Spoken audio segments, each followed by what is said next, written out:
जय Shri Krishna students. Last video में twelfth के सिलेबस के बारे में हमने बात करी थी कि ट्वेल्थ अकाउंटेंसी में हमको पार्टनरशिप और कंपनी दो पार्ट में पूरा सिलेबस कंप्लीट करना है। तो सबसे पहले हम पार्टनरशिप का इंट्रोडक्शन लेंगे आज।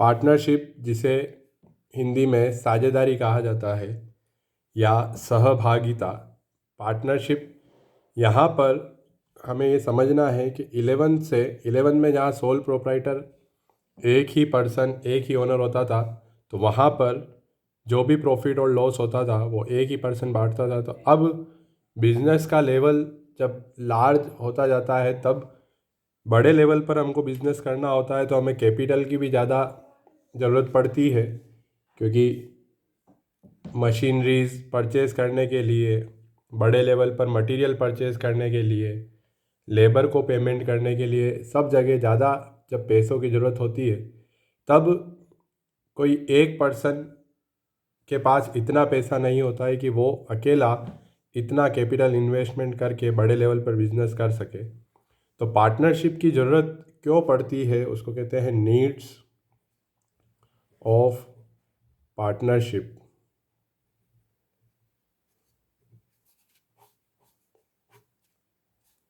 तो lack of capital, first reason यही होता है कि जैसे मान लो किसी बिज़नेस को स्टार्ट करने के लिए उस लेवल पर हमें बिज़नेस करना है, तो वहाँ 40 लाख रुपए कैपिटल की ज़रूरत है। तो 40 लाख रुपए कैपिटल किसी एक पर्सन के लिए लगाना पॉसिबल नहीं होता है। अगर मान लो उसके पास 25 या 30 लाख रुपए तक है, तो वो कोई ऐसा पर्सन ढूंढेगा जो 10 या 15 लाख, जितने भी कम पड़ रहे हैं, वो दूसरा जो पर्सन है वो कंट्रीब्यूट कर सके या उस बिज़नेस में एज कैपिटल इन्वेस्ट कर सके। तो पार्टनरशिप की पहली जो ज़रूरत होती है वो यही होती है कि लैक ऑफ कैपिटल। फिर होता है लैक ऑफ मैनेजमेंट।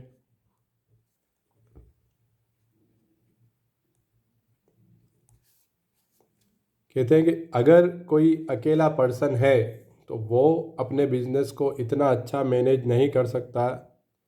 अगर एक से ज़्यादा पर्सन है तो मैनेजमेंट अच्छे तरीके से किया जा सकता है। फॉर एग्ज़ाम्पल, अगर वो पार्टनर नहीं रखे और किसी दूसरे पर्सन को मैनेजर या एम्प्लॉय रखे, तो मैनेजर्स और एम्प्लॉयज़ जो होते हैं उनको बिजनेस के प्रॉफिट्स में इंटरेस्ट नहीं होता है, इसलिए वो इतने इंटरेस्ट से काम नहीं करते। अगर कोई पार्टनर रखा जाता है तो उसकी तो वहाँ कैपिटल लगी हुई होती है, तो वो उतने ही इंटरेस्ट से काम करेगा। तो मान लो किसी एक पर्सन को बिजनेस से रिलेटेड कहीं बाहर जाना हो, तो दूसरा जो पार्टनर है वो उसी हिसाब से उस बिज़नेस को संभालेगा जैसे कि फर्स्ट वाला जो पार्टनर संभाल रहा है। एम्प्लॉयज़ और मैनेजर्स पर इतना ट्रस्ट नहीं किया जा सकता। तो lack of management, lack of capital, फिर होता है रिस्क इन्वॉल्व।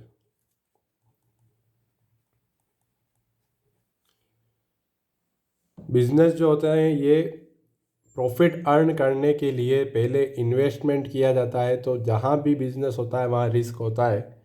तो रिस्क को कम करने के लिए कि एक पर्सन की पूरी रिस्क हो, सोल प्रोप्राइटर में जो भी रिस्क होती है वो सिर्फ एक पर्सन की ही होती है। पूरा का पूरा अगर नुकसान होता है तो उसकी भरपाई उस अकेले को करनी पड़ती है। तो अगर कोई पर्सन रिस्क को कम करना चाहता है तो भी वो पार्टनरशिप में बिजनेस करते हैं कि मान लो पैसा डूबा तो 3 या 4 जनों का या एक से ज़्यादा जनों का पैसा डूबेगा।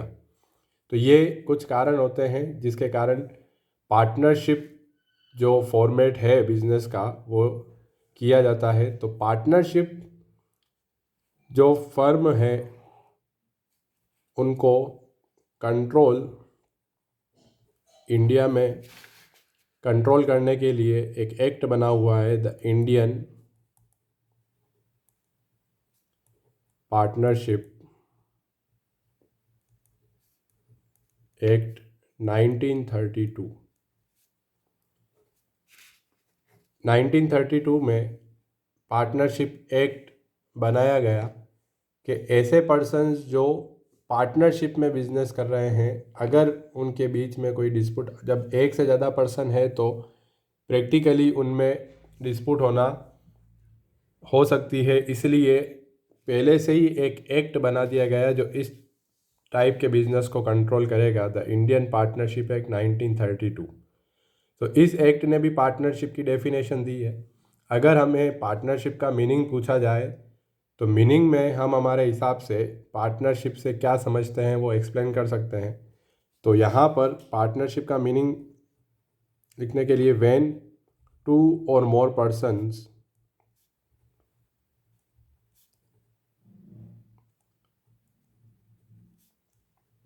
Agree to carry on a business. तो 4 कैरेक्टरिस्टिक्स होती है। इन 4 वर्ड्स को किसी भी सेंटेंस में इनको यूज़ करके कोई भी सेंटेंस बनाया जाए तो वो पार्टनरशिप का मीनिंग हो जाता है। फर्स्ट जो एसेंशियल या कैरेक्टरिस्टिक्स कह सकते हैं पार्टनरशिप की, होता है टू और मोर पर्सन। एक वर्ड ये हमको यूज़ करना है हमेशा हमारी लैंग्वेज में। दूसरा वर्ड होता है एग्रीमेंट। तो यहाँ मैंने लिखा है agree. When two or more persons agree to carry on a business. Third जो वर्ड है वो है बिजनेस। बिजनेस होना भी उनके बीच में ज़रूरी है। To carry on a business और टू शेयर प्रॉफिट और लॉस, ये फोर्थ वर्ड है, शेयर प्रॉफिट और loss. When two or more person agree to carry on a business and to share profit और loss of such business, then it is known as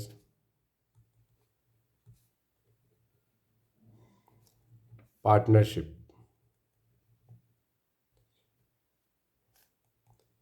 तो इस type का जो business होता है उसे पार्टनरशिप कहा जाता है। तो अगर हम क्वेश्चन ये बनता है कि write down the characteristics of partnership, तो वहाँ पर कैरेक्टरिस्टिक्स में भी हम ये 4 पॉइंट लिख सकते हैं, और अगर मीनिंग हमको लिखना है तो इन चारों को मिलाकर एक सेंटेंस बना दिया जाए तो वो पार्टनरशिप का मीनिंग भी हो जाता है। तो कैरेक्टरिस्टिक्स में क्या क्या आना चाहिए? To or more person first, जो एसेंशियल कह सकते हैं, ज़रूरी बात होती है, इसके बिना पार्टनरशिप नहीं हो सकती। तो सबसे पहली चीज़ तो यही है कि कम से कम 2 पर्सन तो होने ही चाहिए। फिर उनके बीच में एग्रीमेंट होना चाहिए, बिजनेस करते हों और उस बिज़नेस के प्रॉफिट और लॉस को शेयर करते हों। तो इस टाइप के जो बिज़नेस होते हैं उनको पार्टनरशिप कहा जाता है। तो ये जो पर्सन्स होते हैं जो इस टाइप का बिजनेस करते हैं, तो persons are individually called partners.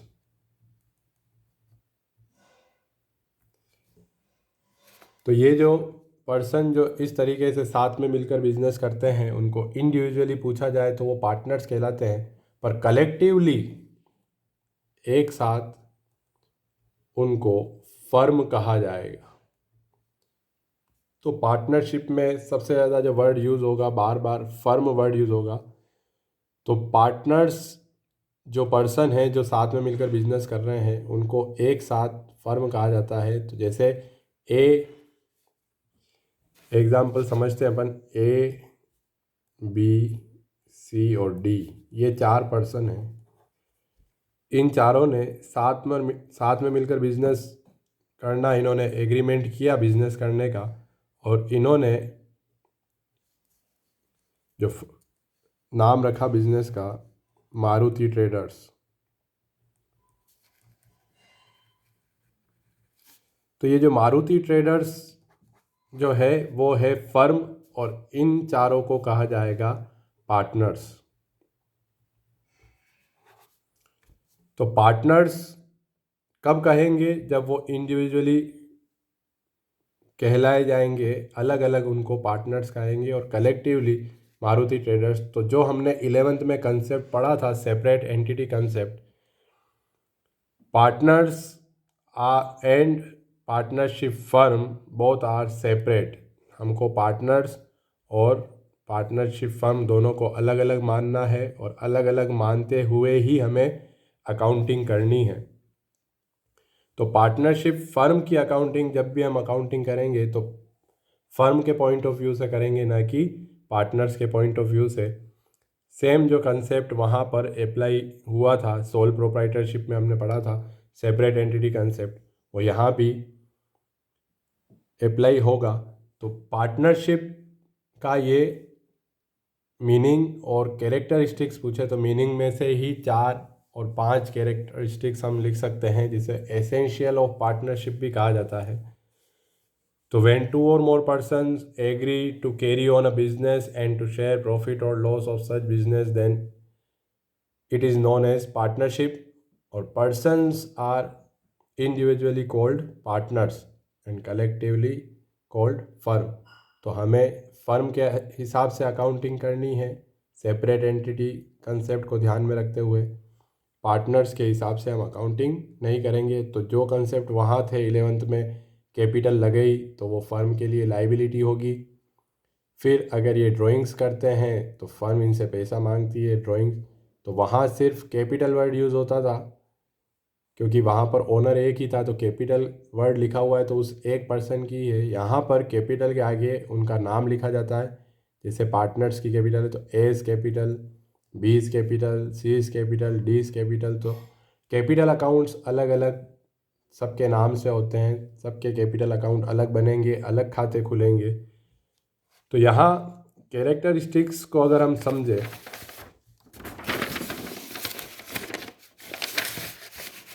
तो कैरेक्टरिस्टिक्स में जो मैंने 4 वर्ड बताए, फर्स्ट है उसमें 2 और मोर पर्सन्स।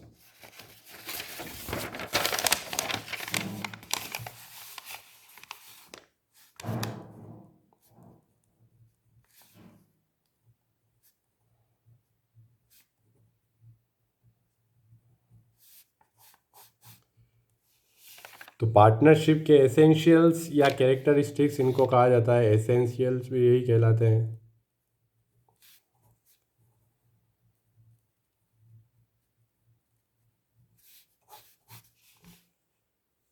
तो फर्स्ट जो ज़रूरी होता है पार्टनरशिप के लिए वो होता है 2 और मोर पर्सन्स। तो यहाँ कहते हैं मिनिमम, तो क्लियर हो जाता है इससे कि मिनिमम 2 पर्सन होने चाहिए पार्टनरशिप करने के लिए। पर मैक्सिमम कितने होने चाहिए? तो इंडियन पार्टनरशिप एक्ट में कोई भी लिमिट मैक्सिमम पार्टनर्स की नहीं दी हुई है, लेकिन जो कंपनीज एक्ट बना हुआ है इंडिया में, कंपनीज एक्ट 2013, उसने ये इंस्ट्रक्शन दिया है कि एक पार्टनरशिप फर्म अगर है तो उसमें मैक्सिमम आप 50 मेंबर्स हो सकते हो। इससे ज़्यादा मेंबर्स किसी पार्टनरशिप फर्म में पार्टनर्स नहीं हो सकते हैं। तो फर्स्ट जो छोटे छोटे क्वेश्चन बनते हैं उसमें मिनिमम और मैक्सिमम नंबर ऑफ़ पार्टनर्स हमको पता होना चाहिए कि एक फ़र्म में मिनिमम तो 2 होते हैं, लेकिन मैक्सिमम कितने होते हैं तो हमें याद रखना है 50 पार्टनर्स मैक्सिमम हो सकते हैं। सेकंड जो कैरेक्टरिस्टिक्स हमने देखी वो है एग्रीमेंट।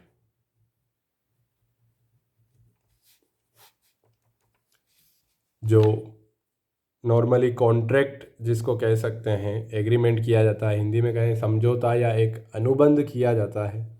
तो वो सेकंड के पार्टनरशिप में 2 और मोर पर्सन हैं, लेकिन अगर वो आकर कोई समझौता नहीं करे तो भी वो पार्टनरशिप नहीं कहलाएगी। उन्हें कुछ न कुछ एग्रीमेंट करना ज़रूरी है। ये उनके पास ऑप्शन होता है कि ओरल और रिटन। चाहे तो वो ओरल एग्रीमेंट भी कर सकते हैं और चाहे तो रिटन, पर प्रेफरेंस दिया जाता है रिटन एग्रीमेंट को, क्योंकि आगे जाकर कोई डिस्प्यूट ना हो इसके लिए। और अगर हो भी तो डिसीजन लेने में, अगर केस होता है तो उस कोर्ट में डिसीजन लेने में एग्रीमेंट होता है रिटन में, तो वो इजी रहता है उसको सोल्ड आउट करने में डिस्प्यूट को। तो एग्रीमेंट कंपलसरी नहीं है कि रिटन में ही हो, ओरल में भी हो सकता है, लेकिन रिटन में करना चाहिए। फिर एग्रीमेंट सेकंड जो एसेंशियल है। थर्ड जो बताया वो बताया बिजनेस।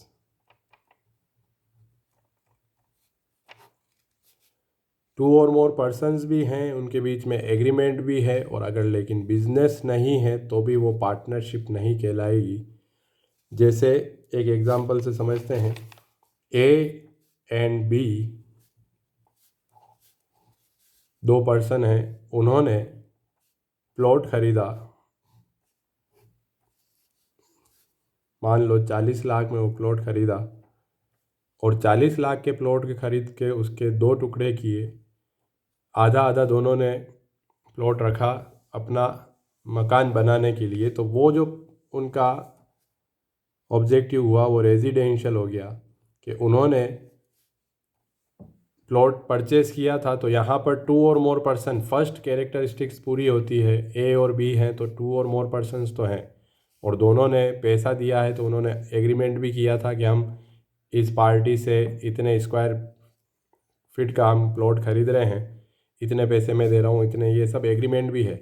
लेकिन तीसरी जो कैरेक्टरिस्टिक्स है वो यहाँ पर पूरी नहीं हो रही है, क्योंकि उन्होंने ये प्लॉट खरीद के दोनों ने आधा आधा रख लिया कि हम इस पर मकान बनाएंगे रहने के लिए। तो वहाँ पर वो बिज़नेस नहीं हुआ।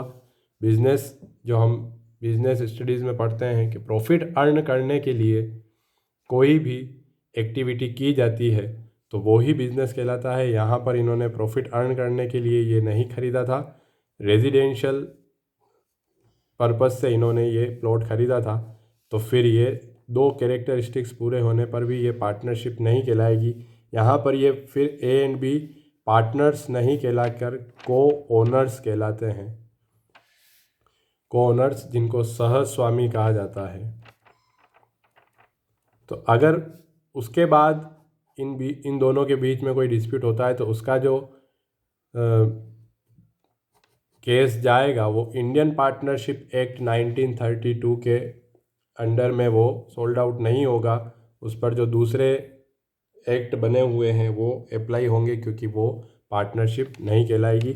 और फोर्थ जो कैरेक्टरिस्टिक्स है, शेयर प्रॉफिट और लॉस।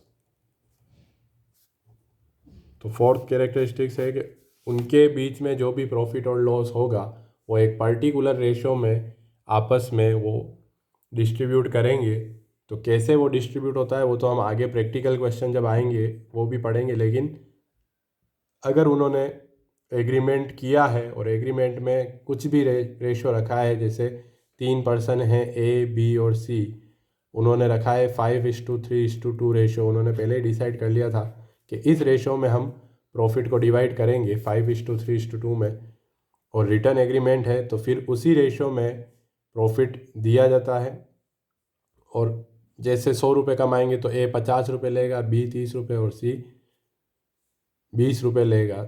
अगर एग्रीमेंट नहीं था, ओरल एग्रीमेंट किया था उन्होंने, उसके बाद कुछ डिस्प्यूट होता है तो वहाँ पर रूल है, या कुछ नहीं भी दिया हुआ होता है तो इक्वल पार्टनर्स माना जाता है कि जितने भी पैसे या जितना भी प्रॉफिट वो अर्न करेंगे उसको इक्वली वो डिवाइड करेंगे।